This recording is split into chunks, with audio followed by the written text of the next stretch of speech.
Welcome to Impact Yobe, your weekly roundup of news and activities in the pride of the Sahel.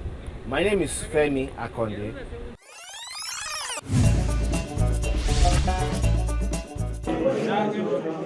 As part of efforts to fulfill his campaign promises to the people of Kumaganam community, a remote village in Yusufari local government area of Yobe State, Governor May Malabuni is rehabilitating the specialist hospital situated in the rural community.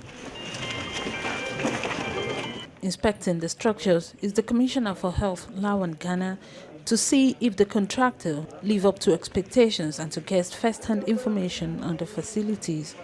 Speaking with Impact Yobe crew after the inspection, Lawan Ghana told Impact Yobe crew that the administration of Governor May Malabuni has provided all essential incentive to motivate health workers that would be manning the facilities after completion.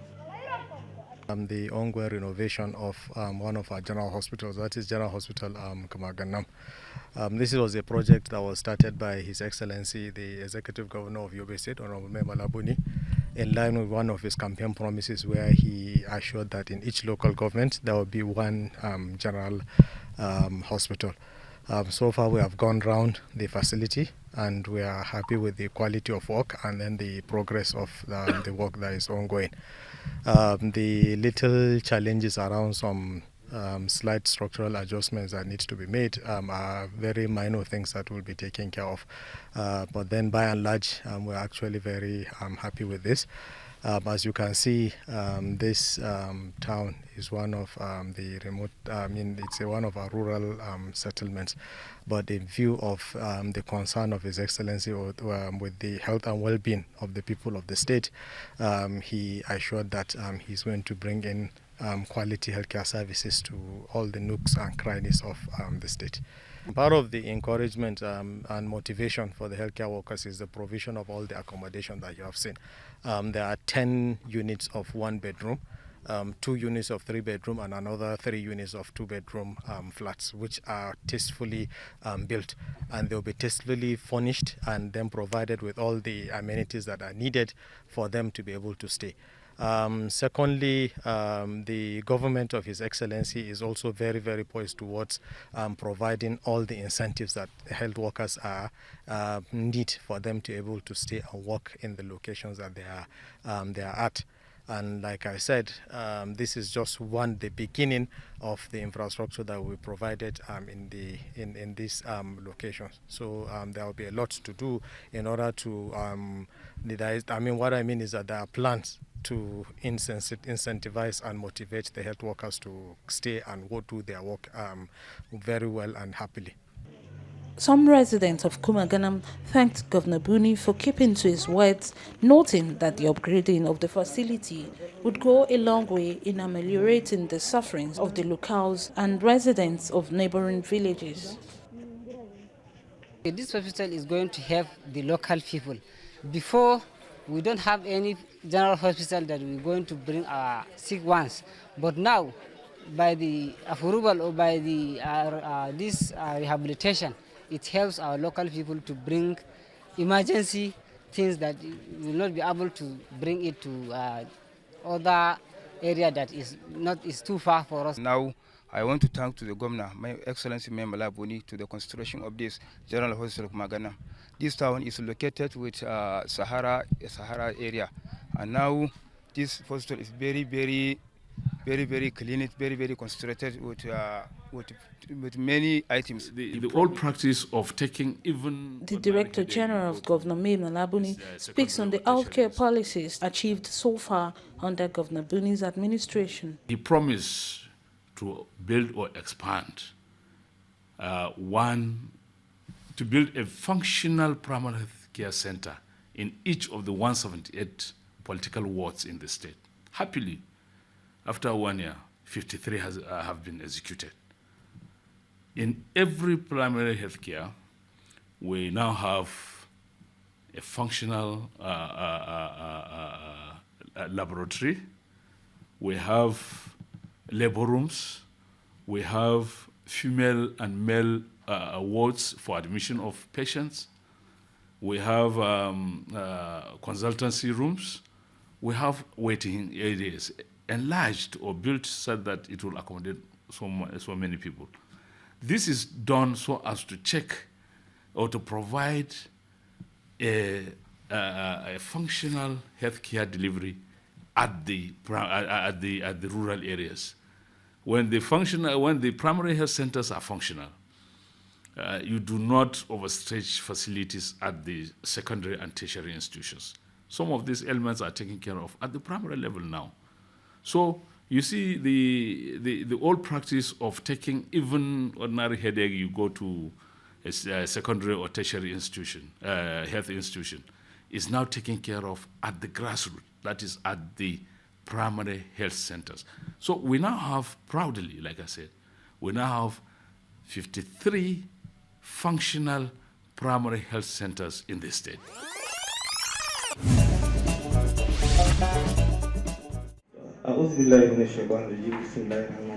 Yobe State government has created a contributory healthcare system for all civil servants in the state. This is to ensure that they have easy access to efficient and effective healthcare delivery. Speaking with newsmen at the governor's office, there has been a lot of reforms in the health sector. The secretary to the state government, Baba Malam Wali, noted that the contributory healthcare scheme would further strengthen the healthcare delivery in the state. He also noted that it is an opportunity platform for civil servants to take advantage. The executive secretary to the contributory healthcare scheme speaks on the benefits of the scheme to the state. It will assist our public servant, beginning from the public servant. It assists them in order to get universal health coverage. Anybody who is sick, they can go to the hospital, they can get free medical treatment based on the contributions they have made.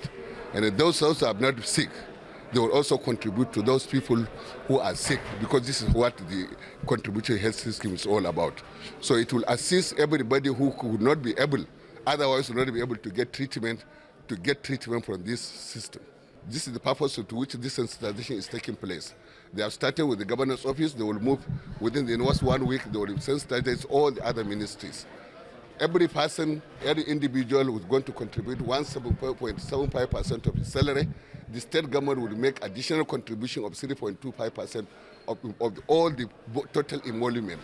This one will be put in a basket and will be sent into the various health system which the person has already chosen, so that the individual will now benefit from this particular scheme from the contribution made both by the state and by the individual. This is a very important scheme. It was established really in January to operationalize the National Health Act of 2014 to achieve universal coverage. And this coverage is what? Access to qualitative, promotive, curative and rehabilitative healthcare services to all citizens and residents of the state. There are a lot of benefits because we have almost 4 programs. We have programs for the civil servant, which is the formal sector program. We have another program called the informal sector program for the non-civil servants. And there's also another program for the vulnerable, for the poor of the poorest. And that program is going to be funded by the state government in its 1% consolidated revenue of the state government. There's another program also from the federal government called the Basic Healthcare Provision Fund, which is also a program for the vulnerable. And this program is also going to be funded by the federal government, 1% of the consolidation to be given to or for the vulnerable in society and the poorest of the poor to access the required services they require.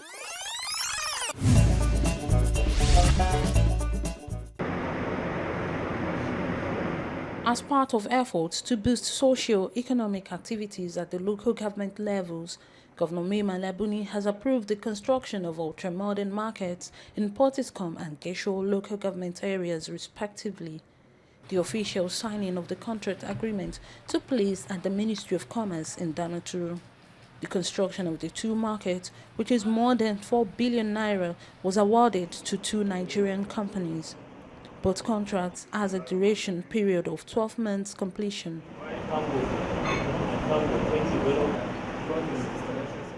The Commissioner for Commerce urged the contractors to ensure that they meet the specification deadline as enshrined in the contract agreement. Today, We are here for the official agreement signing ceremony for the construction of Potiskum Modern Market and Geshua Modern Market. All due process have been followed in the selection of the contract for this job. And today, being 23rd day of June 2020, Potiskum Modern Market is awarded to a company, Conglomerate Limited, at a cost of 2,630,123,072 kobo, while Geshua Modern Market is awarded to Subtech Towers Limited at a contract sum of 2,430,062,180 naira and 9 kobo. In this respect, as a government, the administration of Mai Malabuni is committed to due process and rule of law. Therefore, I urge the contractors to abide by the specification in the design and then work with the time frame.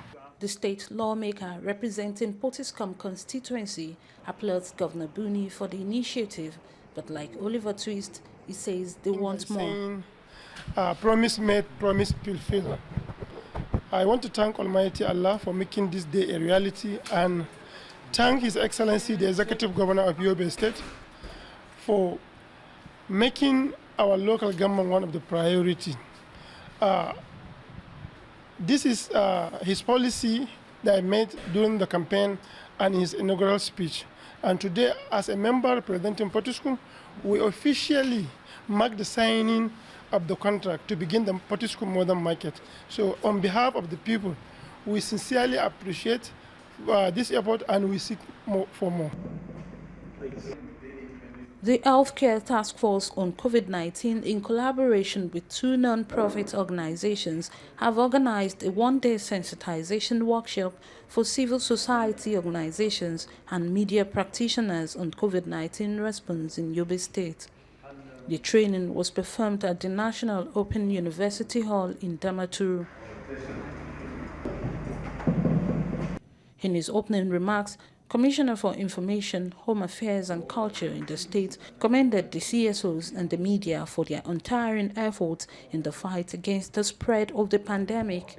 He urged them to sustain the tempo for the benefits of the citizens. Journalists and media organizations have played a very important role in the fight against the COVID-19 pandemic and in mobilizing communities for action against the disease. The work that journalists have done and that they continue to do is very important, and we want to congratulate them for what they have done so far, and we want to urge them to continue to work harder and ensure that people have the information that they need to protect themselves and their families against not only COVID-19 but against all other diseases. COVID-19 is especially important because this is a disease that spreads very quickly in ways big and small. So it's only information, the right information, that will help people prepare themselves and guard themselves. But I want to caution that this attitude has to remain, has to continue, not just for COVID-19, but for other diseases as well. We have other epidemics that happen from time to time. We have cholera outbreaks sometimes. We have Lassa fever. We have malaria. We have other diseases. If we will have the same preparedness, the same sense of commitment and sense of purpose that we have shown during the COVID-19 pandemic, we will have that for other diseases. I believe that we will live a much better, healthier lives here in Yobe State and across the country. The team lead of the organization expressed happiness over the cordial relationship between the media and the civil society organization in the state, which, according to him, has kept the citizens informed on COVID-19 pandemics. I think one of the mandates of the program, even though in the initial design, LAPIA was designed to support the health system in Yobe and 4 other states. But immediately when we commenced, then the COVID-19 pandemic came on board. So our donors now demanded that we should also tailor our support toward COVID-19 response. So there are a lot of interventions that we have done to support the state in respect to COVID-19 response.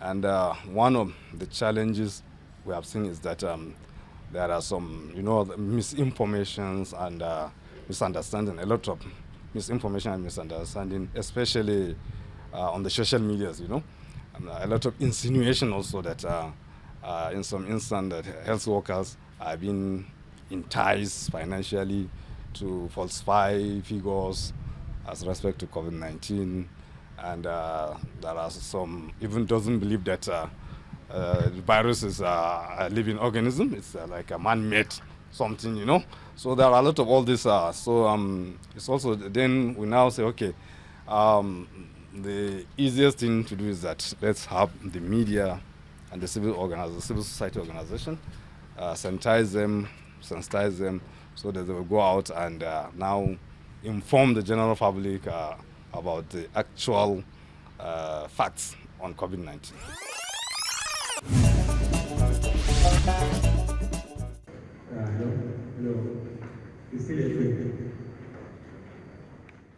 In a bid to improve the activities of the social media actors across the 17 local government areas in Yobe State, the state government, under the Ministry of Information, Home Affairs and Culture, has organized a one-day workshop on social media and digital communication.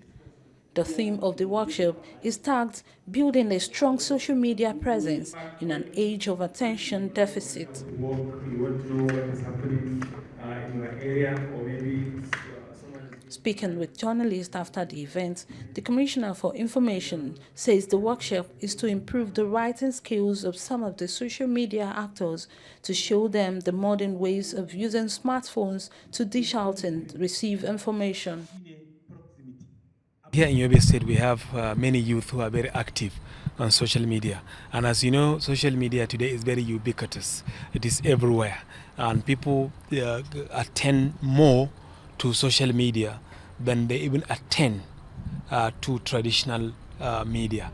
And the reasons are very easy to understand. I mean, these technologies that have become so commonplace, so easy and so cheap. So that is why many people now use their phones, their smartphones, to get the news that they need, to communicate with the people that they want to communicate with. And because of this, it's a lot easy for so many people. That is why we thought that it is important that we bring many of these youths who are very active on social media together to exchange ideas and show them a few things that will help make their work better.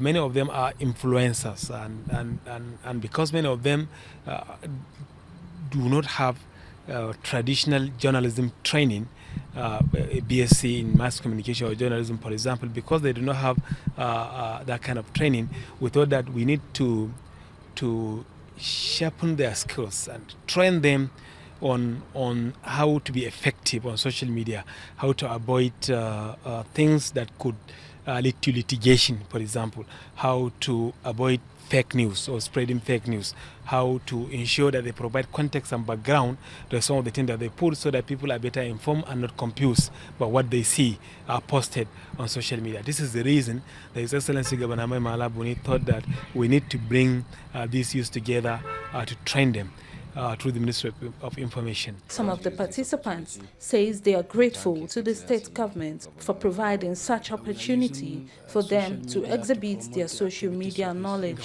I want to use this opportunity to thank His Excellency Governor Malabuni for giving us opportunity to be part of his government by promoting his activities across the social media, and we have learned a lot in this workshop. We should thank the Almighty Allah who brought Honorable Maimala Buni to be our governor, because Honorable Maimala Buni is very hardworking governor, and he is very loving youth, more especially like us. We are using social media to promote the activities of his government.